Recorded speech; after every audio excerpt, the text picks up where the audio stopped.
श्रीलंका नाम सुनते ही क्या याद आता है? चाय के बागान, बीच, पर इसकी कहानी में गृह युद्ध का एक गहरा मोड़ भी है। तो कहानी शुरू होती है 1948 से। देखते हैं आजादी के वक्त वहां माहौल कैसा था। आजादी के समय श्रीलंका कई अलग अलग समुदायों का घर था, काफी विविधता थी। आबादी में 74% सिंहली बोलने वाले थे और 18% तमिल। एक बहुत बड़ा अंतर था।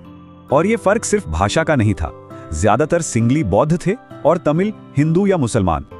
और बस यहीं से कहानी बदल गई। सरकार ने अपनाई मेजॉरिटेरियनिज्म की नीति, मतलब सिर्फ बहुमत की चलेगी। इसका पहला कदम 1956 का सिन्हला ओनली एक्ट। तमिल भाषा की अहमियत एकदम से खत्म कर दी गई। इसके बाद नौकरियों और यूनिवर्सिटी में भी सिंहलियों को प्राथमिकता दी जाने लगी। सोचिए क्या असर हुआ होगा। और बात यही नहीं रुकी, नए संविधान ने बौद्ध धर्म को राजकीय संरक्षण दे दिया।